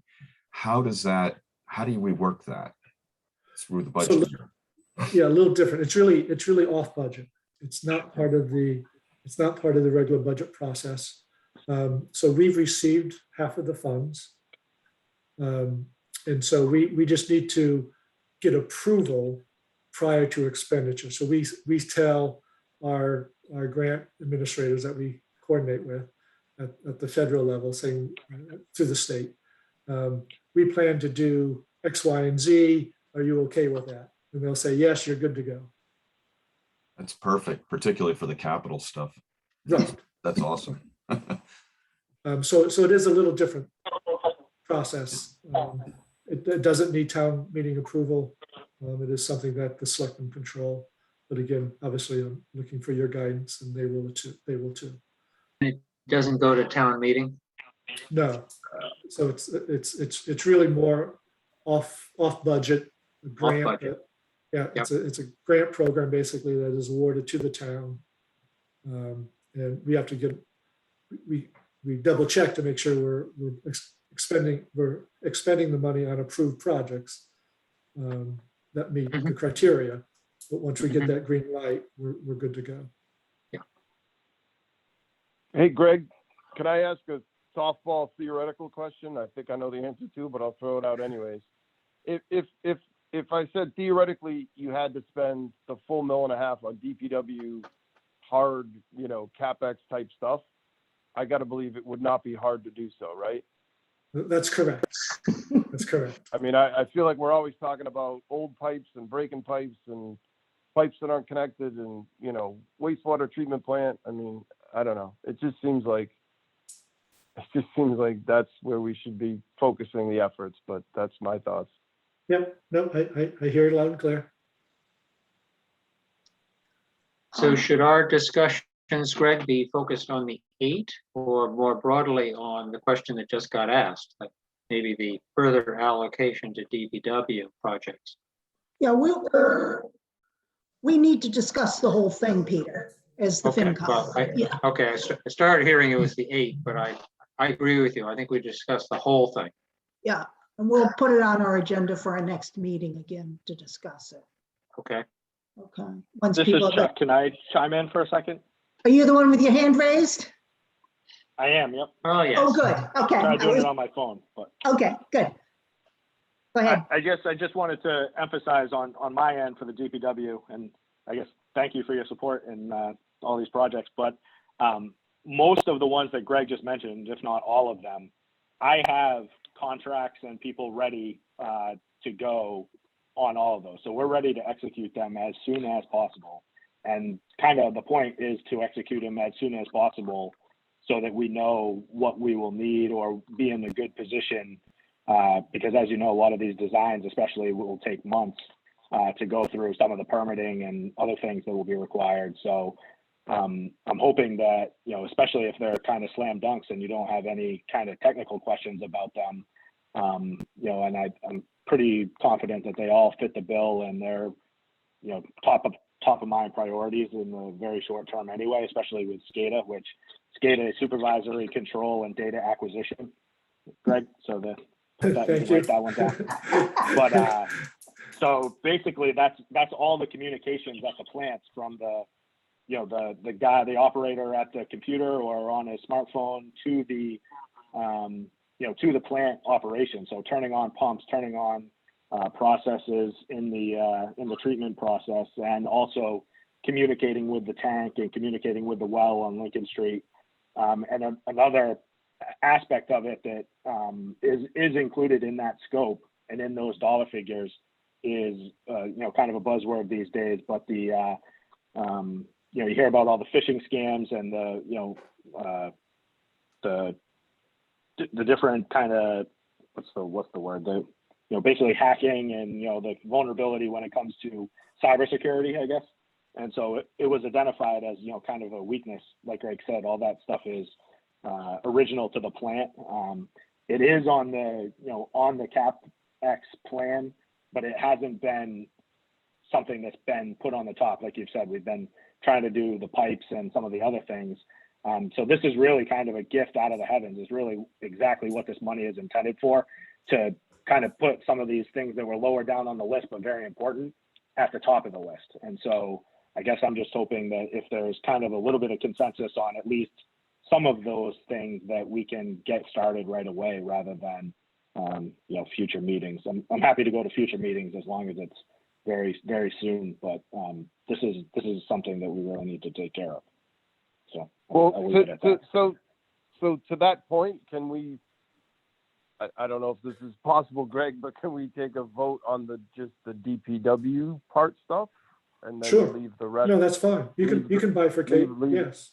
leave the rest open for further discussion? Is that possible? Yes, it is. So long as that vote allows us possibly to increase those numbers Yeah. in DPW, because I have some inclination that DPW might get a greater allocation than $1 million. Right, which but is- I think to Chuck's point, Okay. he just, Oh, yes, so why don't we, for the items listed under DPW, why don't we go through the list and see if we agree with them? Does that make sense?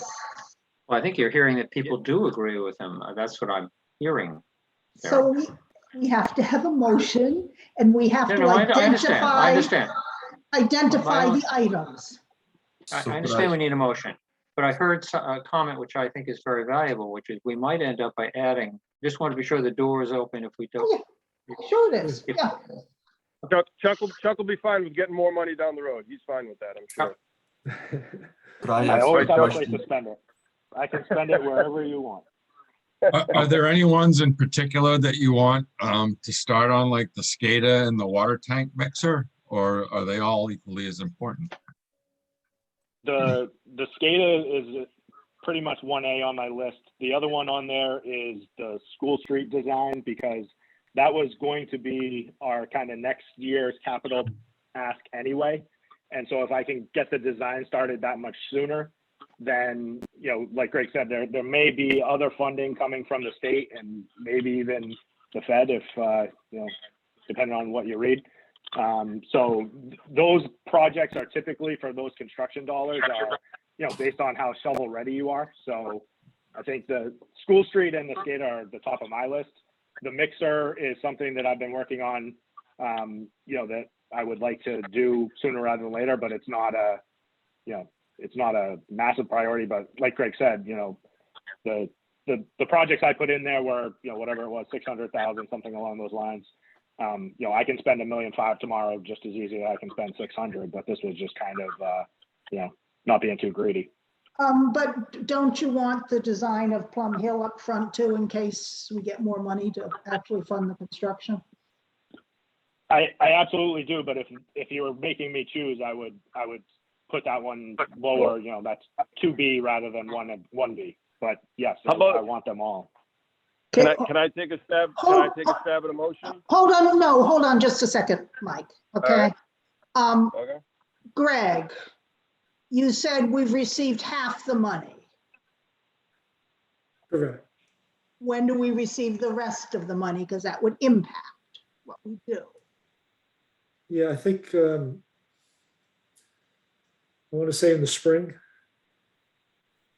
Okay, so right now we have 750. Right.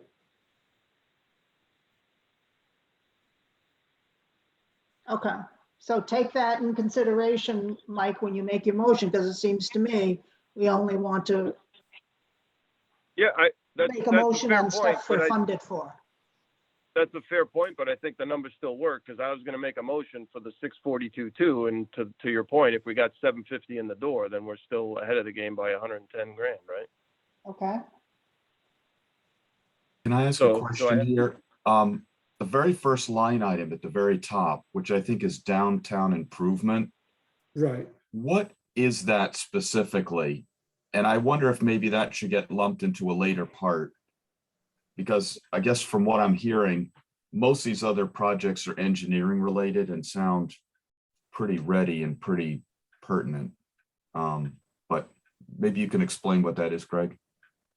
So that is to design sidewalk and lighting improvements along Central and Union, similar to the effort that was taken on Beach and Summer, with when the lights, when those decorative lights were put in and the new sidewalks put in, you know, the ramps onto the sidewalk, etc. Okay, so that's engineering design. Right. It's engineering design, yes. Great. And that's a conceptual design so we do have, that's a real scope and a real number. It's certainly not going to get us to the final stages, but again, we're looking to advance it, a little bit so that, we could get a better understanding of what the actual capital outlay would be. And again, hoping that, we have, federal stimulus dollars to add or, to pay for it. If not, it, will likely sit on a shelf for a little while, but that's kind of the thought. Okay, Great. so Michael has made a motion to recommend the 1, 2, 3, 4, 5, first 5 items under DPW for a subtotal of $642,200. Do I have a second? Yes. Second. Peter Twining seconds it. Any additional discussion?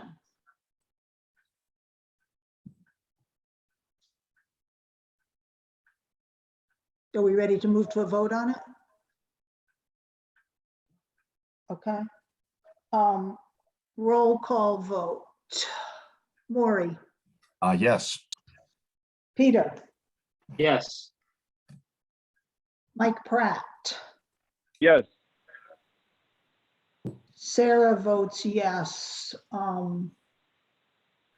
Mark Weld is no longer with us. So that's Dean.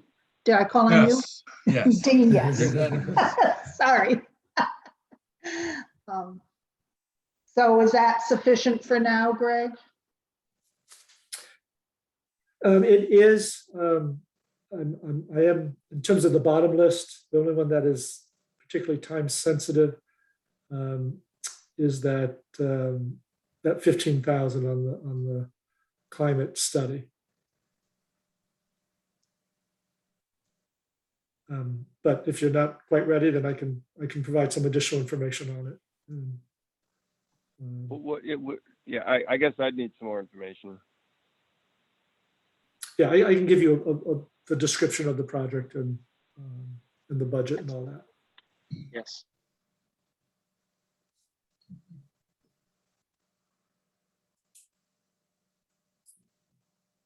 So are we finished with this item? Yeah, well, let me ask one question on this to Chuck. Chuck, is that 642 got a higher allocation? Understanding there's 750 in hand. Could you detail 1 or 2 additional projects that you would find you'd want to add to that list? As if in the later conversation, I'd love to have you be able to say, well, if I had additional funds, I would do 1, 2, and 3, or something of the sort. I have an inclination in our later conversation to allocate more of the remaining money to DPW projects. Well, certainly, Andrew mentioned, I think he had already earmarked some of it for construction when these projects get to construction or future capital. For the 110-ish number that I guess is left short of the 640, it would take me literally 5 seconds to come up with. We haven't even talked about the sewer side. These are all on the water side. There's $100,000 worth of upgrades at the plant. I could spend it. I just haven't got a firm budget from anybody to do that work yet. So I could certainly do it by your next meeting, or I could send an email probably tomorrow afternoon. Yeah, well, I find that useful for our next conversation, to have a feeling for what would be the next priorities on your list for that 110, roughly 110. Yeah. Well, that's a good problem to have. I haven't had that problem often.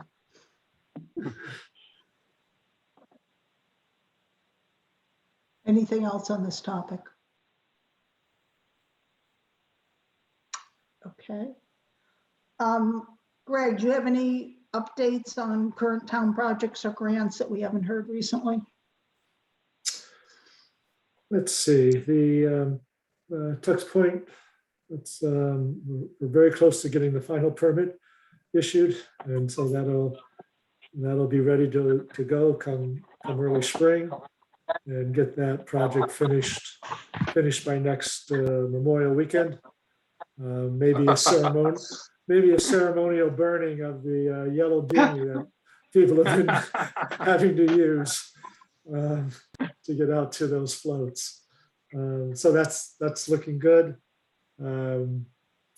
Chuck can give an update on Forest Street. I think that work is getting close to wrapping up, maybe another week or so on that pipe work. Yeah, they should actually be online by the end of the week, but we'll see. The main line is online. They're just switching over services now, so that should Right. be good. Yeah, they're wrapping up. Obviously, there'll be some paving and stuff like that in the coming weeks, but the water main itself is good. Great. I'm trying to think of what else to update you on. Need to get moving on the access to the police station or handicap access, that ramp from the front of Town Hall over to their entrance. That work needs to get designed, but that'll be a winter design effort and spring, hopefully a spring or summer construction.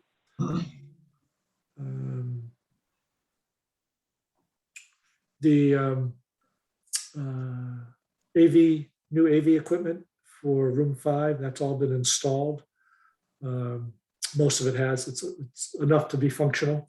We have training on it next week, and so we anticipate being able to allow hybrid meetings starting in mid-November. So will you be training the chair heads, or how's it going to function? So we'll offer that to chairs, and also to certainly staff that are supporting the different committees. Okay. And we're also moving ahead with getting room 7 set up as a hybrid meeting room as well. It won't have as many bells and whistles as room 5. We won't do live broadcasting over 1623 channels, but it will have the capability to have a hybrid meeting. So that work will, again, depending on how quickly parts come in, equipment comes in. It was significantly delayed on room 5. I don't think we'll run into quite as many delays with room 7 because it's not as complicated a setup. But before I say a date, I want to hear from the installer to see what he's saying.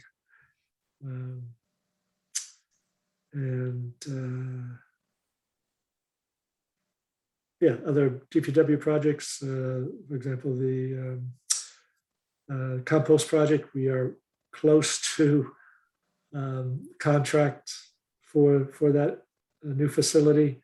I think we're getting close to the final dotting of the I's.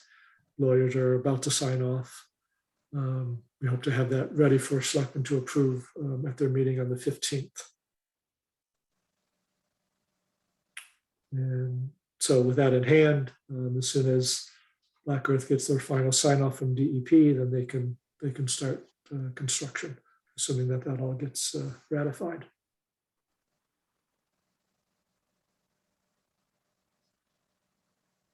Well, I was curious on the for setting the budget for 2023. Wouldn't we need some guidance on the dispatch disposition? I'm curious, is there more information we're waiting on? Why that wasn't put up for a vote at this town meeting? So the next step is to have the regional center conduct their feasibility study, and then I think the selectmen are anticipating putting that to a vote at the annual town meeting. And option A and option B. Option A, if we keep it in house, these are the dollars that are going to be needed. Or option B, do you want to go to the regional center? So we'll have to have contingencies in the budget when we're developing them. Yeah, there'll Or be, does it not affect the 23 budget at all? And the 23, we should just be planning in our current staffing. unless you go forward with improving the in-house operation. So the feasibility study is going to be completed soon, or? It should be completed early in the first, early, come end of January, I would anticipate that being done.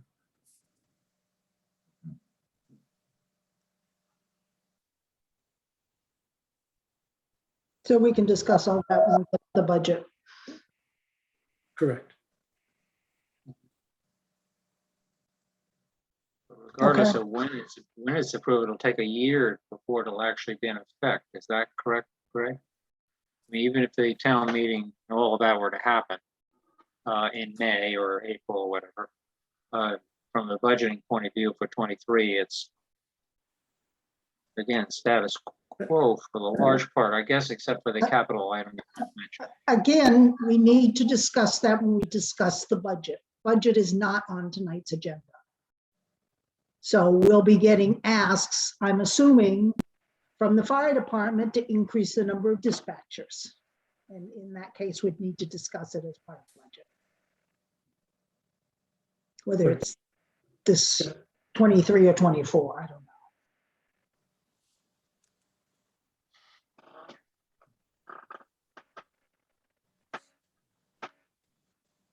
know. Okay, so we don't have any minutes to approve tonight, hopefully by next meeting. I hope everyone remembers that we have the town meeting on Saturday, November 13th at 1 p.m.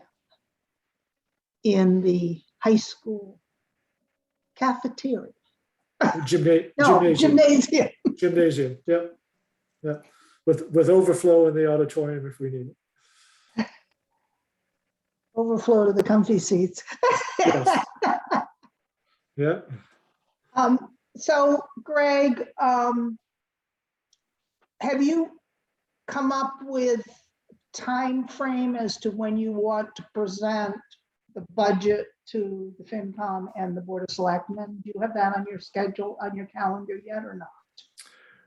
So targeting, obviously early December, the way selectmen meetings have been going, I'm thinking that we should perhaps target a special meeting, or the selectmen attend finance committee meeting. So I'm looking at the week of the 13th, December 13th.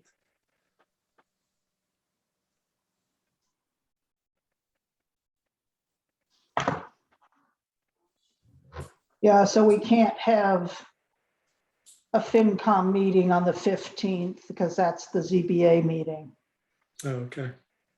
All right. but we could meet a day different than Wednesday. Right. So potentially the 13th might work. Planning board meets on the 13th.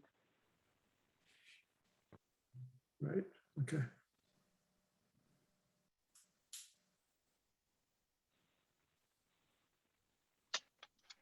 What about the 14th or the 16th? Yeah, those are possibilities. Let me, if those work for you folks, then I can see if that can work for the selectmen. Anybody have? Those are not great for me, but you should plow forward. So. And the 14th is preferable in my schedule over the 16th. I can do the 16th, but I'll have to move a lot of things around. Either 14th or 16th. Okay.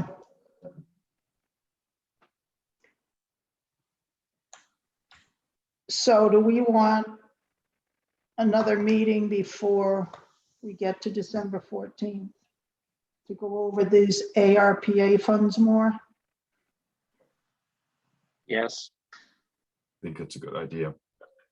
I also have a question, Sarah, about how many minutes are we, do we need to vote on or are not yet approved or published and I don't need an answer on that now, but a lot of the output of these meetings is what goes into the minutes. So I wonder if maybe we should have a meeting where we try to catch up on minutes. Okay. Yeah, I'd hoped to do that in September, but that came and went. Yeah. But yeah, I'll touch base with Gail on that and see if we can Great. get the minutes done.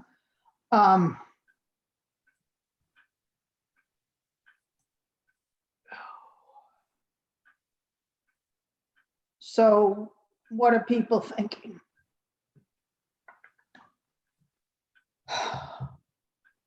What You're week good? should we, what week should we be looking at? Well, It's a I little have a, problematic. yeah, I have a 40B on November 16th, ZBA on November 17th. And then the week after that's Thanksgiving. That's what our problem is. So why don't we meet on the 10th? Because I think that's a week from tonight. Next Wednesday. Yes, Does that work for people? I don't have Yeah. anything. I'm okay with that. Uh, Lori, are That you, would be good.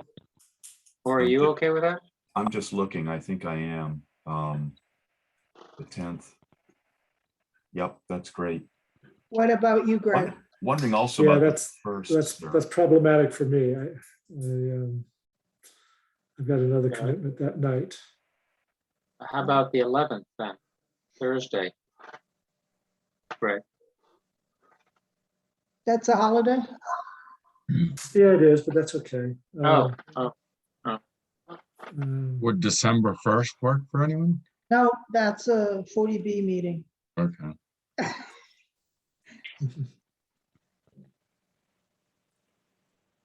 Unfortunately, the So 11th doesn't work for me, but. Okay. Does my not. goodness, allow All on. right. All right. how about Monday the 8th? How about Monday the 8th? I'm focusing Planning on board. next week. Planning board, okay. Yeah, Mondays are Planning no board. good. Yeah, Okay. Yeah. Mondays. What about The 9th could work. But Tuesday, the 9th? Can't do it. Not for me anyway. okay. Tuesdays are tough for me. So How about Thursday, December 2nd?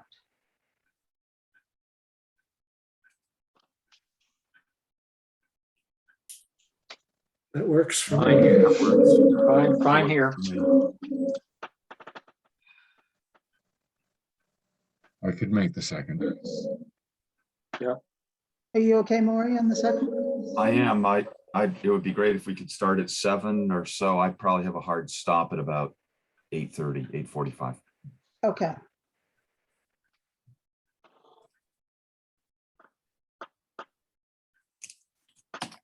So we'll go for Thursday, December 2nd.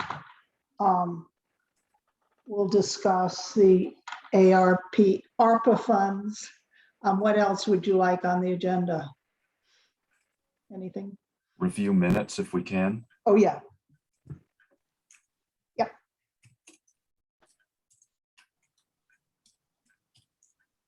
What time? Pardon?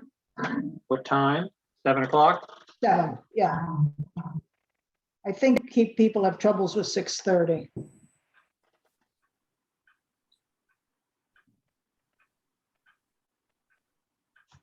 Okay. I'll take a poll and see if it's possible to meet at 6:30 because Maury's got a hard stop time. I'll check on that. You're pretty good at keeping these meetings rolling. We should be able to start at 7 and be done with this by about 8:15 Okay. when you run them. It's good. Okay, we'll do 7. Is there any other business that people want to raise that I didn't have on the agenda?